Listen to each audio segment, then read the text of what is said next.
ಮತ್ತೆ ಆ ಹುಡುಗಿ ಒಂದು ಸ್ವಲ್ಪ ಸೂಕ್ಷ್ಮ ಅನಿಸುತ್ತೆ. ನನ್ನ ಪ್ರಕಾರ ಒಂದು ದಿವಸ ಗೊಳು ಅಂತ ಅಳಕ್ಕೆ ಶೂಟ್ ಮಾಡಿಬಿಟ್ಟು ಅಳ್ಬಿಡ್ತು. ನಾನು ಶೂಟ್ ಅಲ್ಲಿ ಚಿತ್ರೀಕರಣ ಮಾಡ್ತಾ ಇದ್ದೀನಿ, ಹುಡುಗಿ ಹೇಳ್ತಾ ಇದ್ದೆ ಓ ಅಂತ. ಯಾಕೆ ಅಂತ ನಾನು ನಮ್ಮ ಇವನ್ನ ವೆಂಕಟನ ಕೇಳಿದೆ, ಯಾಕೆ ಏನಾಯ್ತು ಅಂತ. ಅಳುತ್ತಾ ಓಡ್ ಬಂದ. ಅಲ್ಲಿ ನೋಡಿದ್ರೆ ಏನಾಗಿದೆ ಇದು ಸಮಸ್ಯೆ, ಈ ಏರ್ ಡ್ರೆಸ್ಸಸ್ ಇದಾರಲ್ಲ ಅವರು ಬಿಸಿ ಗಾಳಿ ಬರುತ್ತಲ್ಲ, ಆ ಹೀಟ್ ಇದು ಕೊಟ್ಬಿಟ್ಟು ಕೂದು ಸುಟ್ಟೋಗ್ಬಿಟ್ಟಿದೆ. ಏನು ಅಳ್ತಾ ಇದ್ರೆ ನೋಡೋರ್ ಕಣ್ಣು ಏನು ಅನ್ಸುತ್ತದು, ಇವರೇನೋ ಏನು ಅನ್ಕೋತಾರೆ. ರೋಡ್ ಅದು ರಾಜರಾಜೇಶ್ವರ ನಗರದಲ್ಲಿ ಒಂದು ಸರ್ಕಲ್ ಶೂಟ್ ಮಾಡ್ತಾ ಇದೀವಿ. ನಾನು ರಿಕ್ವೆಸ್ಟ್ ಮಾಡಿದೆ ರೀ, ನೋಡಿದ್ರೆ ನಮ್ಮ ಬೇರೆ ತಿಳ್ಕೊತಾರೆ. ಆಮೇಲೆ ನಾವು ಇನ್ನೂ ಕ್ಯಾರಾವೆನ್ ಎಲ್ಲ ಆ ಹುಡುಗಿ ಇನ್ನೂ ನಾವು ಕ್ಯಾರಾವೆನ್ ಏನು ಕೊಟ್ಟಿರಲಿಲ್ಲ. ಆಮೇಲೆ ಕ್ಯಾರಾವೆನ್ ಯಾಕಂದರೆ ಹೆಣ್ಮಕ್ಳು ಹೊರಗಡೆ ಬಂದಾಗ ಅವ್ರಿಗೆ ಪಾಪ ಏನೋ ತೊಂದರೆ ಆಗುತ್ತೋ ಆಮೇಲೆ ಕ್ಯಾರಾವೆನ್ ತರಿಸ್ತು. ಆದರೆ ಅಲ್ಲಿ ನನಗೆ ನಗು ಏನಂದರೆ, ಅಳ್ತಾ ಇದೆ ಅಂದರೆ ನೋಡ್ರಿ ನಾನು ರಿಕ್ವೆಸ್ಟ್ ಮಾಡೋದು, ಮೇಡಮ್ ರೀ ಪವಿತ್ರ ಅವರೇ ಅಳ್ಬೇಡ್ರಿ ನೀವು ಆಮೇಲೆ ನೋಡೋರು ಏನು ಅಂತಾರಂದರೆ, ಅಲ್ಲ ನನ್ನ ಕೂದಲು ಹೊಟ್ಟೋಯ್ತು ರೀ ಕೂದಲು ಹೊಟ್ಟೋಯ್ತು ಅಂತಂದರೆ ಕೂದಲು ಮತ್ತೆ ಬೆಳೀತದ್ರಿ ಅಂತ.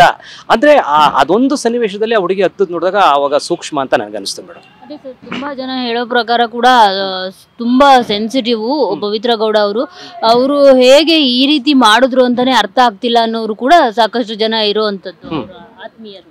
ಹೌದು ಮೇಡಮ್, ನನಗೂ ಆಶ್ಚರ್ಯನೇ. ಮತ್ತು ಯಾಕಂದರೆ ಒಂದು ಹೆಣ್ಮಗಳು ಆಗಲಿ ಅಥವಾ ಮಾನ್ಯ ದರ್ಶನ್ ಅವರಾಗಿರಲಿ ಅಥವಾ ಮಾನ್ಯ ಇದು ಶ್ರೀಮತಿ ಸುಧಾ ಇವರೇ ಪವಿತ್ರ ಗೌಡ ಅವರಾಗಲಿ, ಈಗ ಅವರು ಕಷ್ಟದಲ್ಲಿದ್ದಾರೆ, ಸಂಕಷ್ಟದಲ್ಲಿದ್ದಾರೆ. ಈ ಮಾಧ್ಯಮಗಳಲ್ಲಿ ಬೇಕಾದಷ್ಟು ವರದಿಗಳು ಬರ್ತಾ ಇದೆ. ಮತ್ತು ವರದಿಗಳು ಏನೇ ಬಂದರೂ ಕೂಡ ಬಹುಮುಖ್ಯವಾಗಿ ನಾವು ಗಮನಿಸಬೇಕಾದ ವಿಷಯ ಏನಪ್ಪ ಅಂದರೆ, ಈ ವರದಿಗಳ ಸತ್ಯಾಸತ್ಯತೆ ಹೊರಗಡೆ ಬಂದಾಗ ಹೇಗಾಯಿತು ಎತ್ತಾಯಿತು ಅನ್ನೋ ಪ್ರಶ್ನೆ ಬರುತ್ತೆ.